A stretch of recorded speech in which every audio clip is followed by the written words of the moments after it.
Hello दोस्तों, क्या आप अपनी जिंदगी के उन पलों से गुजर रहे हैं जहां हर कदम पर लगता है कि शायद आपकी सबसे बड़ी बाधा आपके सामने खड़ा पहाड़ नहीं बल्कि आप खुद हैं?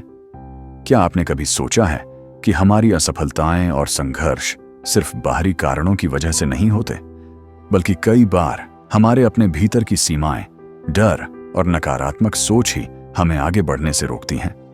दोस्तों, द माउंटेन इज यू एक ऐसी किताब है जो हमें यह समझाती है कि हमारी सबसे बड़ी चुनौती कोई और नहीं बल्कि हम खुद हैं। यह किताब हमें सिखाती है कि कैसे अपनी खुद की सीमाओं को पहचान कर उन्हें पार करके और अपनी जिंदगी को सही दिशा में लेकर जा सकते हैं। हम में से हर किसी के भीतर एक ऐसा संघर्ष छिपा होता है जिसे हम नकारते रहते हैं, लेकिन यही संघर्ष हमें मजबूत बनाता है और यही संघर्ष हमें अपने सपनों की ओर ले जाता है। इस वीडियो में मैं आपको इस किताब की गहराई में लेकर जाऊंगा। हम बात करेंगे कि कैसे हमारे अंदर की आदतें और सोच हमारे रास्ते की सबसे बड़ी रुकावट बनती हैं, और साथ ही यह भी जानेंगे कि कैसे हम इन आदतों को बदल सकते हैं, क्योंकि हर पहाड़ जो आपको डराता है वह असल में आपके भीतर की ताकत को उजागर करने का एक मौका है। दोस्तों, जिंदगी में कभी कभी हमें सबसे पहले खुद से लड़ना होता है। हमें अपनी कमजोरियों को पहचानना होता है, उन्हें स्वीकार करना होता है और फिर उनके ऊपर जीत हासिल करनी होती है। यही इस किताब का असली संदेश है। तो अगर आप भी अपने जीवन में बदलाव लाना चाहते हैं, अपनी सीमाओं से परे जाकर अपने सपनों को साकार करना चाहते हैं, तो इस वीडियो को अंत तक जरूर देखें। आइए हम मिलकर उस पहाड़ को पहचानें जो हमें आगे बढ़ने से रोक रहा है और उसे पार करें। वीडियो देखने के बाद अपने विचार और अनुभव हमारे साथ शेयर करना मत भूलिए। और हाँ, अगर आपको यह वीडियो पसंद आए तो इसे लाइक करें, चैनल को सब्सक्राइब करें और अपने दोस्तों और परिवार के साथ शेयर करें, क्योंकि हो सकता है कि किसी और की जिंदगी का पहाड़ भी आपकी एक शेयर से आसान हो जाए। Chapter 1, the mountain is you. Self sabotage एक ऐसा टर्म है जिसे अक्सर हम सुनते हैं, लेकिन शायद इसका असली मतलब समझने में चूक जाते हैं। आसान शब्दों में कहें तो सेल्फ सबोटाज का मतलब है खुद को उस मंजिल तक पहुंचने से रोकना जिसे आप हासिल करना चाहते हैं। यह आपकी जिंदगी में वह बाधा बन जाता है जिसे आप खुद अनजाने में खड़ा कर लेते हैं। मान लीजिए आप स्कूल में टॉप करना चाहते हैं, आप मेहनत करते हैं, लेकिन एक आवाज आपके अंदर से उठती है और कहती है, अगर तुम्हारा बेस्ट भी काफी नहीं हुआ तो? यह डर आपको अपने पूरे प्रयास करने से रोक देता है। आप जानते हैं कि आप अपना 100% नहीं दे रहे हैं। यही सेल्फ सबोटाज का एक क्लासिक उदाहरण है। लेकिन सबसे चौंकाने वाली बात यह है कि अक्सर हमें इस सबोटाज के बारे में पता ही नहीं चलता। हम अनजाने में ही खुद को नुकसान पहुंचा रहे होते हैं। हम बहाने बनाते हैं, अपनी काबिलियत पर शक करते हैं और उन मौकों को गंवा देते हैं जो हमें आगे बढ़ा सकते हैं। सेल्फ सबोटाज का जड़ डर है। यह डर हमें विश्वास दिलाता है कि हम उन चीजों या लोगों के लायक नहीं हैं जो हमारी जिंदगी में हैं। मान लीजिए आप किसी प्रमोशन के लिए मेहनत कर रहे हैं, लेकिन अंदर से डरता मन कहता है, क्या मैं इसके काबिल हूं? यही डर आपको कोशिश करने से रोक देता है। रिश्तों में भी यही बात लागू होती है। अगर आप सोचते हैं कि आप एक अच्छे पार्टनर नहीं बन पाएंगे, तो आप किसी रिश्ते में पूरी तरह से इन्वेस्ट ही नहीं करते। इस तरह का डर आपको बार बार खुद को सबोटेज करने के लिए मजबूर करता है। सेल्फ सबोटाज का एक और बड़ा कारण है आपकी संगत और आपके बारे में आपकी सोच, जिसे हम सेल्फ कंसेप्ट कहते हैं। आपका सेल्फ कंसेप्ट इस बात पर निर्भर करता है कि आपके माता पिता, दोस्त और समाज ने आपको कैसा महसूस कराया। मान लीजिए आप फाइनेंशियली एक्सप्रेस को पैसे लापरवाही से खर्च करते देखा हो, या आपके दोस्तों का एटीट्यूड भी पैसे के प्रति गैर जिम्मेदाराना हो। यह सब आपके अचेतन मन को आकार देता है और आप अनजाने में पैसे के मामले में गलत फैसले लेने लगते हैं। तो सवाल यह उठता है कि इस आदत को बदला कैसे जाए? कैसे हम खुद को उस जाल से बाहर निकालें जो हमने खुद ही बुना है? इनकार करना बंद करें। सबसे पहला कदम है सच्चाई को स्वीकार करना। यह माने कि जो बहाने आप बना रहे हैं वह असल में सेल्फ सबोटाज हैं। उदाहरण के लिए यह कहना कि मैं कम पैसे इसलिए कमाता हूं क्योंकि मुझे सादगी पसंद है, अक्सर एक बहाना होता है। असलियत यह है कि आप खुद को आगे बढ़ने के लिए पुश ही नहीं कर रहे।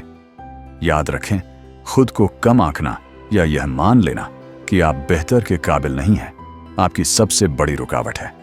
पहला कदम है अपनी समस्याओं को लिखें। दूसरा कदम है अपनी समस्याओं को स्पष्ट रूप से समझना।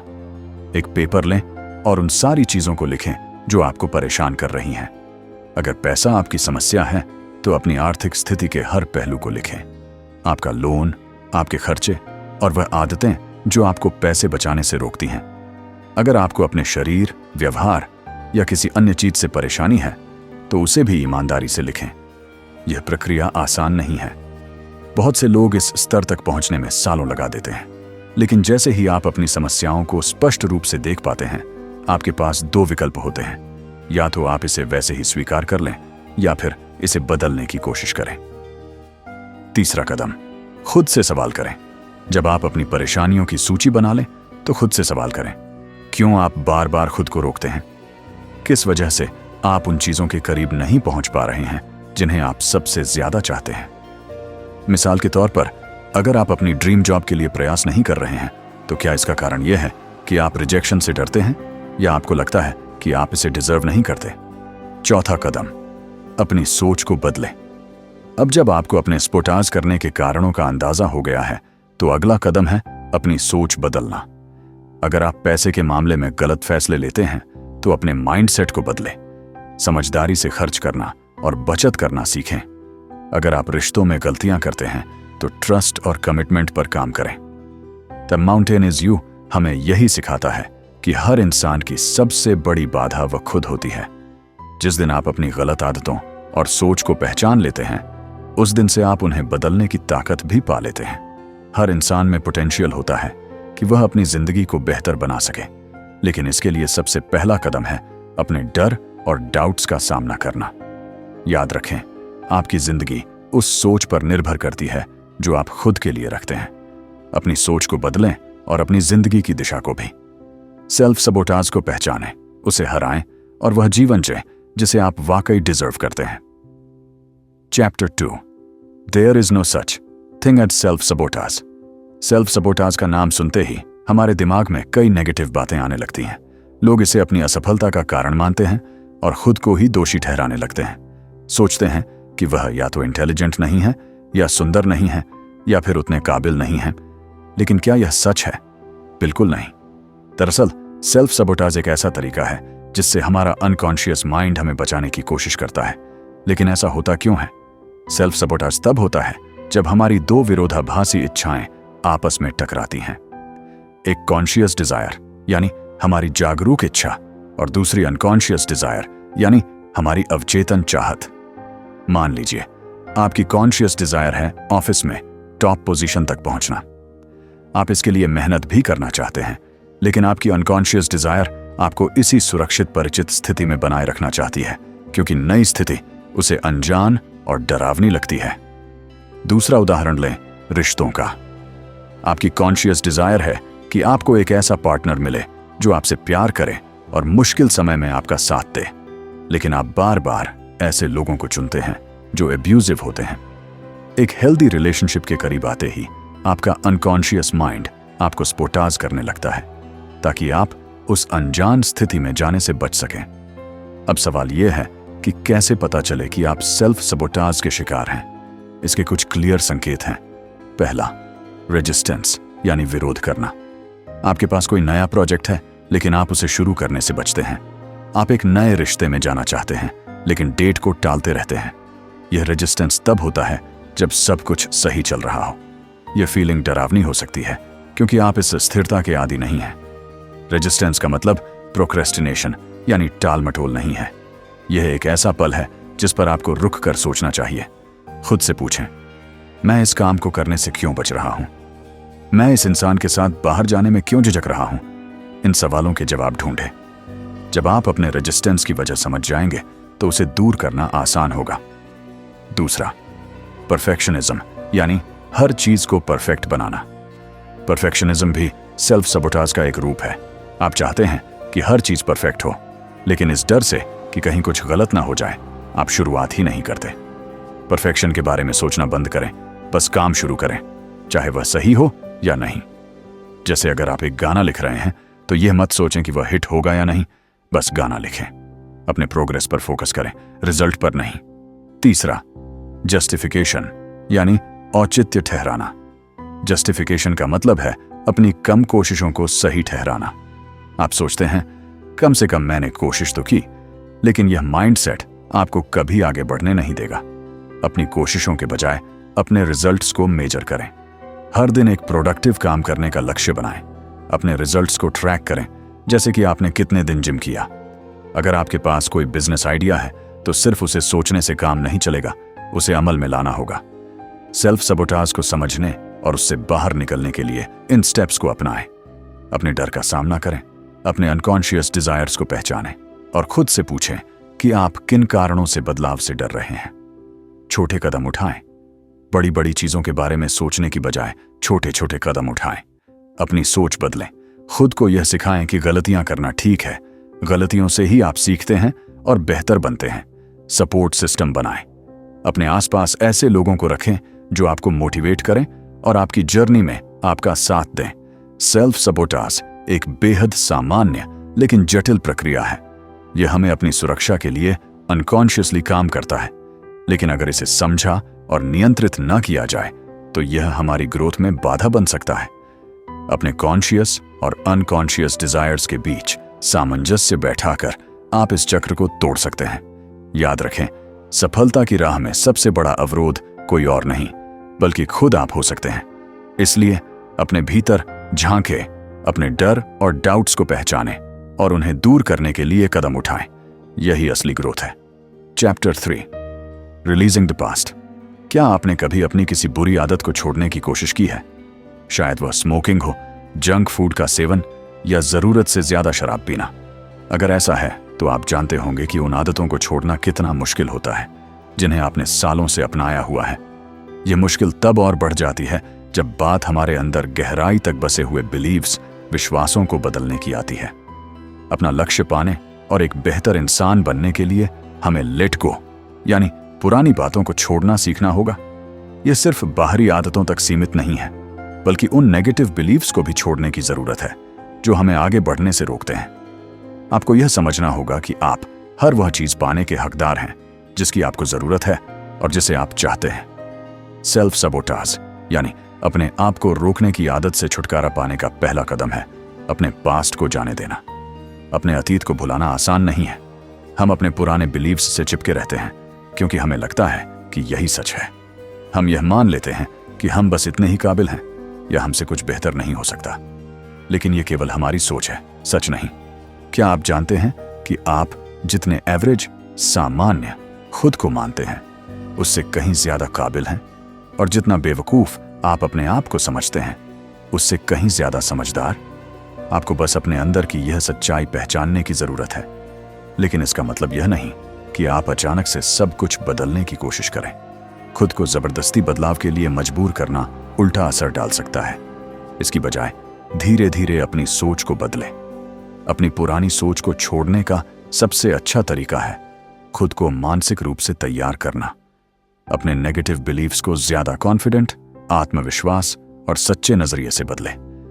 इसके लिए आप अपनी जिंदगी के उन बुरे एक्सपीरियंस, अनुभवों के बारे में सोच सकते हैं जो आपको अभी तक परेशान कर रहे हैं। क्या आपने कभी सोचा है कि आप उन पेनफुल एक्सपीरियंस को क्यों नहीं भूल पाए? क्योंकि वे अक्सर आपकी किसी अधूरी इच्छा से जुड़े होते हैं। अब समय आ गया है कि आप उन पेनफुल एक्सपीरियंस को एक नए और हेल्दी सकारात्मक नजरिए से देखना सीखें। एक एक्सरसाइज जो आपके अतीत को बदलने में मदद करेगी। अपने किसी पुराने और बुरे अनुभव को याद कीजिए। जैसे मान लीजिए कि आपका पहला ब्रेकअप हुआ था। उस समय आपको कैसा महसूस हुआ था? आपने उस स्थिति में कैसे रिएक्ट किया था? अब अपनी इमेजिनेशन का इस्तेमाल कीजिए। अपने उस यंगर वर्जन को विजुअलाइज करें। अपने दिमाग में वह समय याद करें जब आप ब्रेकअप के दर्द से गुजर रहे थे। अब सोचिए कि आप अपने यंगर सेल्फ के सामने बैठे हैं। उसे दिलासा दीजिए। उसे बताइए कि आपने समय के साथ क्या क्या सीखा है। उसे यह समझाइए कि वह ब्रेकअप आपके लिए सबसे अच्छी चीज साबित हुआ। यह हो सकता है कि उस यंगर वर्जन को यह बात समझने में समय लगे, लेकिन यकीन मानिए समय के साथ सब कुछ बेहतर हो जाता है। इस एक्सरसाइज को अपने हर बुरे एक्सपीरियंस के लिए आजमाएं। जब कभी भी आप खुद को परेशान महसूस करें तो अपने यंगर सेल्फ से बात करें। उसे बताएं कि वह क्या कर सकता है बेहतर महसूस करने के लिए। उसे यह भी बताएं कि इस मुश्किल समय में उसे किससे मदद लेनी चाहिए और इस स्थिति से बाहर कैसे निकला जा सकता है। याद रखें, आप अपने अतीत को बदल नहीं सकते, लेकिन आप इसे देखने का नजरिया जरूर बदल सकते हैं। और जब आप ऐसा करते हैं तो आपकी जिंदगी सही दिशा में बढ़ने लगती है। हालात कभी उतने बुरे नहीं होते जितना हम सोचते हैं, और भले ही आप यह कंट्रोल नहीं कर सकते कि आपके साथ क्या होगा, आप यह जरूर कंट्रोल कर सकते हैं कि आप उसके प्रति कैसे रिएक्ट करेंगे। तो क्यों ना आज से शुरुआत करें, अपने पास्ट को रिलीज करें, उसे जाने दें। यही वह तरीका है जो आपको इनर पीस, आंतरिक शांति और हैप्पीनेस, खुशी तक ले जाएगा। रिमेंबर, आप डिजर्व करते हैं हर वह खुशी, हर वह सफलता और हर वह अनुभव जो आपकी जिंदगी को बेहतर बना सके। Chapter 4, building a new future. अतीत को लेकर अपना नजरिया बदलना एक महत्वपूर्ण कदम है, लेकिन यह प्रक्रिया का केवल आधा हिस्सा है। अपने जीवन को पूरी तरह बदलने और खुद को आत्म नुकसान पहुंचाने वाले व्यवहारों से मुक्त करने के लिए आपको एक नया भविष्य बनाने की आवश्यकता है। इसके लिए सबसे पहले आपको अपने भीतर की पूरी संभावनाओं को पहचानने और अपने पोटेंशियल को अपनाने की तैयारी करनी होगी। अपने फुल पोटेंशियल तक कैसे पहुंचे, इस सवाल का जवाब आपके भीतर छिपा है। अपने अंदर के बच्चे से संवाद करना इसका एक प्रमुख तरीका है। साइकोथेरेपी में यह तकनीक बेहद प्रसिद्ध है। यह वैसा ही है जैसे आपने अपने अतीत के छोटे से बच्चे से बात की थी। जब आप अपने अंदर के बच्चे से जुड़ते हैं तो यह सिर्फ उसे सिखाने या ज्ञान देने का मामला नहीं है। यह प्रक्रिया आपको आपकी इच्छाओं, जुनून और सपनों की याद दिलाने का काम करती है, जिनसे आप शायद अपने आत्म नुकसान वाले व्यवहारों के कारण दूर हो चुके हैं। अक्सर डर या असफलता की आशंका के कारण हम अपने सपनों को पूरा करने की कोशिश नहीं करते, लेकिन जब आप अपने अतीत और अपने अंदर के बच्चे से जुड़ते हैं तो आपका डर खत्म हो जाता है। आप अब उन चीजों के लिए तैयार हो जाते हैं जो आप चाहते हैं और जिनके आप हकदार हैं। यही वह स्थिति है जहां आपका मन सही दिशा में काम करना शुरू करता है। 5 महत्वपूर्ण कदम। पहला, अपने डर का सामना करें। सबसे पहले एक आरामदायक स्थिति में बैठें। आप ध्यान, मेडिटेशन कर सकते हैं या गहरी सांस लेकर अपने मन को शांत करें। अब अपनी आंखें बंद करें और अपने भविष्य के सबसे श्रेष्ठ संस्करण, हाईएस्ट पोटेंशियल की कल्पना करें। यह आपका वह रूप हो सकता है जहां आप खुद को पूरी तरह आत्मनिर्भर, खुश और सफल देखते हैं। आपका यह रूप किसी भी चीज से जुड़ा हो सकता है, जैसे एक सफल व्यवसाय, लेखन, किसी रचनात्मक शौक को पूरा करना या अपने रिश्तों, नौकरी और पारिवारिक जीवन के बीच संतुलन बनाना। अगर इस रूप की कल्पना करते हुए आपको डर लग रहा है तो चिंता मत कीजिए, यह बिल्कुल सामान्य है। याद रखें, यह डर केवल एक संभावना है। यह आपके मन की एक चाल है जो आपको अपने लक्ष्यों से दूर रखने की कोशिश कर रहा है। अपने डर को पीछे छोड़ें। वह आपको यह नहीं बता सकता कि आप क्या कर सकते हैं और क्या नहीं। दूसरा, अपने फ्यूचर सेल्फ को ध्यान से देखें। अब अपने भविष्य के संस्करण पर ध्यान केंद्रित करें। वह कैसा दिखता है, उसका व्यवहार कैसा है, उसके चेहरे के भाव कैसे हैं और वह कैसे बात करता है। आप जितना अधिक उसे ध्यान से देखेंगे उतना ही आपको समझ आएगा कि आपको अपने वर्तमान में क्या बदलने की आवश्यकता है। तीसरा, सलाह मांगे। जब आप अपने सबसे उच्च पोटेंशियल की कल्पना करेंगे तो आपको घबराहट हो सकती है। आप महसूस कर सकते हैं कि वहां तक पहुंचना कठिन है, लेकिन घबराने की जरूरत नहीं है। याद रखें, आपके पास नियंत्रण है। अपने भविष्य के रूप से गाइडेंस मांगे। हो सकता है वह आपको यह बताए कि आपके वर्तमान रिश्ते आपके लिए सही नहीं हैं, या शायद आपको अपनी जॉब बदलने की जरूरत है। इस गाइडेंस को सकारात्मक तरीके से अपनाएं। खुद से कहें कि आपको उन चीजों से बाहर निकलना है जो आपकी प्रगति में बाधा डाल रही हैं। चौथा, अतीत में वापस जाएं और संवाद करें। यहां एक और विजुअलाइजेशन तकनीक का उपयोग होगा। इस बार आपको 5 या 7 साल पीछे जाना है। कल्पना करें कि आप अपने छोटे संस्करण से मिल रहे हैं। उसे वही जगह पर बैठा महसूस करें जहां आप पहले बैठते थे।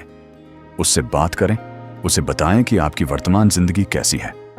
आप उसे अपनी सफलता के बारे में बता सकते हैं, जैसे मैंने अब अपना खुद का व्यवसाय शुरू कर लिया है, मैंने अपनी आदतों को सुधार कर अपने स्वास्थ्य को बेहतर बना लिया है। आपका यह संवाद प्रेरणा का स्रोत बनेगा। यह आपके पुराने डर और असुरक्षा को मिटाने में मदद करेगा। 5वां, अपने नए जीवन की चाबी को स्वीकार करें। कल्पना कीजिए कि आपके पास अब अपने नए जीवन की चाबी है। इसे स्वीकार करें और अपनी वर्तमान स्थिति में इसे लागू करें। यह चाबी केवल भौतिक चीजों की नहीं है, जैसे आपका घर या काम, बल्कि यह आपके मानसिक और भावनात्मक विकास की कुंजी है। इसे समझें और इसे अपनाएं। सशक्त बनने के लिए केवल अपनी ताकतों पर ध्यान देना काफी नहीं है, आपको अपनी कमजोरियों को भी पहचानना होगा। जो लोग सफल और आत्मनिर्भर होते हैं, वे अपनी ताकत और कमजोरियों को समान रूप से समझते हैं।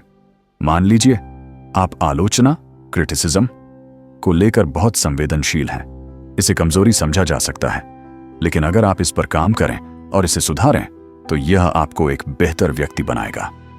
याद रखें, रचनात्मक आलोचना, कंस्ट्रक्टिव क्रिटिसिज्म, आपको बेहतर बनने में मदद करती है। आपके हर कार्य का कोई मकसद होना चाहिए। जब आप जानते हैं कि आपका लक्ष्य क्या है, तो आप अपने प्रयासों को सही दिशा में केंद्रित कर सकते हैं। सोचिए, क्या वह प्रोजेक्ट जिसमें आप देरी कर रहे हैं आपके जीवन को बेहतर बना सकता है? क्या यह आपको आपके लक्ष्य के करीब ले जाएगा? अपनी पूरी क्षमता को पहचानना और उसे अपनाना एक प्रक्रिया है। अपने अंदर के डर को पीछे छोड़ना, अपने फ्यूचर सेल्फ से जुड़ना और अपने उद्देश्य पर ध्यान केंद्रित करना, यह सभी आपको एक नई दिशा में ले जाते हैं। आपके पास वह सब कुछ है जो आपको अपनी सबसे शक्तिशाली और खुशहाल जिंदगी जीने के लिए चाहिए। बस इसे अपनाने के लिए तैयार रहें। हमें यह समझाने की कोशिश करती है कि हमारे जीवन की सबसे बड़ी बाधाएं, समस्याएं और संघर्ष वास्तव में हमारे भीतर से आते हैं। यह पुस्तक हमें अपने आत्मसंदेह, डर और सीमित विचारधाराओं को पहचानने और दूर करने की शक्ति देती है। यह पर्वत जिसे आप अपने जीवन में पार करना चाहते हैं, वास्तव में आप खुद हैं। यह आपकी सोच, आपकी आदतें और आपका दृष्टिकोण है जो आपको आगे बढ़ने से रोकता है। लेकिन अच्छी खबर यह है कि इस पहाड़ को पार करने के लिए आपको बाहरी दुनिया से कुछ नहीं चाहिए। आपको केवल अपने अंदर झांकना होगा और उन चीजों को बदलना होगा जो आपको रोक रही हैं। पुस्तक हमें आत्म जागरूकता की ताकत के बारे में सिखाती है। जब आप अपनी कमजोरियों और ताकतों को पहचानते हैं, तो आप यह समझ सकते हैं कि आप किन तरीकों से खुद को रोक रहे हैं। आत्म जागरूकता का मतलब केवल अपनी गलतियों को देखना नहीं है, बल्कि यह समझना है कि आप इन गलतियों से सीखकर कैसे आगे बढ़ सकते हैं। इसी के साथ आत्म स्वीकृति भी महत्वपूर्ण है। जब आप अपने आप को पूरी तरह स्वीकार करते हैं, अपनी खामियों, कमजोरियों और असफलताओं के साथ, तभी आप बदलाव की प्रक्रिया शुरू कर सकते हैं। खुद को स्वीकार करना कमजोरी नहीं है, यह आपकी सबसे बड़ी ताकत बन सकती है। द माउंटेन इज यू यह स्पष्ट करती है कि असली बदलाव बाहर से नहीं, बल्कि अंदर से शुरू होता है। जब आप अपने दृष्टिकोण और आदतों को बदलते हैं, तो आप अपनी दुनिया को बदलने लगते हैं। पुस्तक यह भी बताती है कि चुनौतियां और समस्याएं आपके लिए एक अवसर हैं। यह आपको मजबूत बनाने और आपको आपकी पूरी क्षमता तक पहुंचाने का जरिया है। जब आप इन चुनौतियों का सामना करने के लिए तैयार होते हैं, तो आप महसूस करते हैं कि यह पहाड़ आपके लिए बाधा नहीं है, बल्कि आपका सबसे बड़ा शिक्षक है। पुस्तक का एक और मुख्य संदेश यह है कि जीवन एक यात्रा है। हर दिन एक नया अवसर है और हर संघर्ष एक नया पाठ है। अपनी यात्रा को अपनाएं, अपने छोटे छोटे प्रयासों को महत्व दें और अपनी प्रगति पर गर्व करें। द माउंटेन इज यू हमें यह याद दिलाती है कि जीवन की सबसे बड़ी जंग हमारे अपने अंदर होती है। जब आप अपनी सीमाओं को तोड़ने का साहस करते हैं, तो आप अपने जीवन को अपनी शर्तों पर जीने लगते हैं। हर बार जब आप अपने डर को हराते हैं, हर बार जब आप अपनी कमजोरियों पर काम करते हैं और हर बार जब आप खुद को सुधारने की कोशिश करते हैं, आप अपने भीतर के पहाड़ को थोड़ा थोड़ा करके पार कर रहे होते हैं। याद रखें, आपके पास वह सब कुछ है जो आपको इस पहाड़ को चढ़ने के लिए चाहिए। आपको केवल अपने ऊपर विश्वास करने की आवश्यकता है। दोस्तों, उम्मीद है कि द माउंटेन इज यू का यह सार आपको प्रेरणा और नई सोच देने में सफल रहा होगा। अगर आपको यह वीडियो पसंद आया हो तो इसे लाइक करें, अपने दोस्तों और परिवार के साथ शेयर करें और हमारे चैनल मनी माइंडसेट को सब्सक्राइब करना न भूलें। अगली बार एक और बेहतरीन पुस्तक के साथ मिलते हैं। तब तक याद रखें, पहाड़ आप ही हैं और इसे पार करने की ताकत भी आप ही में है। धन्यवाद।